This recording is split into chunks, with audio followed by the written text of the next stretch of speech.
19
doctor इन मौतों को सामान्य कारणों से जोड़कर देखते थे, जैसे हार्ट अटैक, फूड पॉइजनिंग या अचानक आई कोई बीमारी। परिवार भी अक्सर इसे किस्मत या भगवान की मर्जी मानकर चुप हो जाते और पुलिस के लिए बस ये एक और नया केस जाता जिसे जल्दी से बंद कर दिया जाता।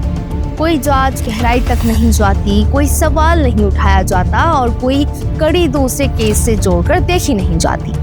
लेकिन इन घटनाओं में एक पैटर्न साफ था, एक ऐसा पैटर्न जिसे देखने में सिस्टम को साल लगा। लगभग हर मामले में मृतक महिला के शरीर से सोने के गहने गायब। लेकिन ये बात भी शुरुआत में किसी को सामान्य नहीं लगी। भारत में खासकर पारंपरिक परिवारों में मौत के बाद गहनों को हटाना एक आम प्रथा होती है। रिश्तेदार गहने संभाल लेते हैं, परिवार उन्हें खुद उतार देता है। इसलिए किसी ने इसे चोरी के रूप में माना ही नहीं और ना ही देखने के बारे में सोचा। यही वो छोटी सी अनदेखी थी जिसने एक बड़े अपराध को छुपा कर रख दिया। इन सब के बीच धीरे धीरे एक नाम सामने आने लगा, लेडी किम पम्मा। जी हाँ, पहली नजर में वो बिल्कुल साधारण महिला थी। ना कोई उच्च शिक्षा, ना कोई प्रभावशाली पृष्ठभूमि, ना ही कोई ऐसा संकेत जो उसे खतरनाक बना सके। उसका जन्म कर्नाटक के एक छोटे से इलाके में हुआ था। कम उम्र में उसकी शादी कर दी गई थी, लेकिन वो शादी ज्यादा समय तक चल नहीं सकी। पति से अलग होने के बाद उसकी जिंदगी और भी ज्यादा कठिन हो गई। आर्थिक तंगी, सामाजिक उपेक्षा और एक ऐसी स्थिति जहां उसे समाज में सहानुभूति तो मिलती थी लेकिन सम्मान नहीं। लेकिन किम पम्मा सिर्फ परिस्थितियों का शिकार नहीं थी, वह परिस्थितियों को समझती थी, उनका विश्लेषण करती थी और फिर उन्हें अपने फायदे के लिए इस्तेमाल करती थी। उसने धीरे धीरे अपनी नई पहचान बनाई। उसने मंदिरों का रुख किया, वह पूजा पाठ करने लगी, धार्मिक गतिविधियों में शामिल होने लगी और खुद को एक ऐसी महिला के रूप में प्रस्तुत किया जो पूरी तरीके से आस्था में लीन थी। उसका पहनावा बहुत साधारण, साड़ी, माथे पर सिंदूर, हाथ में फूल और पूजा की थाली। उसकी भाषा बहुत मीठी, उसका व्यवहार शांत और विनम्र होता था। वह ऐसी लगती थी जैसे वो किसी का बुरा सोच ही नहीं सकती। और यही उसका सबसे बड़ा हथियार और उसकी ताकत थी, उसका निर्दोष दिखना। मंदिरों में लोग भरोसा करते हैं, वहां आने वाले लोग पहले से ही भावनात्मक रूप से संवेदनशील होते हैं, खासकर महिलाएं जो अपने निजी समस्या, पारिवारिक तनाव या आर्थिक कठिनाइयों से जूझ रही होती हैं। उन्हें ऐसा माहौल में सहारा और समाधान की तलाश होती है। किम पम्मा ने इसी मनोवैज्ञानिक को समझा और इसे अपने हथियार में तब्दील कर दिया।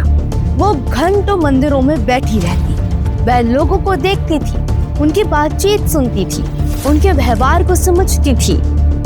वह ये पहचान लेती थी कि कौन महिला अकेली है, कौन अपने पति से परेशान है कौन बीमार है, किसको पैसे की जरूरत है, कौन चमत्कार के भरोसे बैठी हुई है। फिर वह धीरे धीरे उनसे बातचीत शुरू करती थी। शुरुआत हमेशा साधारण, हालचाल पूछना, सामान्य बातचीत करना। फिर वह सहानुभूति जताती थी, उसकी समस्याओं को समझने का दिखावा करती थी और धीरे धीरे वह उन्हें एक धार्मिक समाधान देती थी। वो कहती थी उनकी समस्या का समाधान भगवान के पास है, लेकिन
सवाल ये था कि इतना साइनाइड आ कहां से रहा है और कौन इसका इस्तेमाल कर रहा है। जांच शुरू हुई, लेकिन आरोपी तक पहुंचना आसान नहीं था। किम्पम्मा हर बार अपनी पहचान बदल ली थी।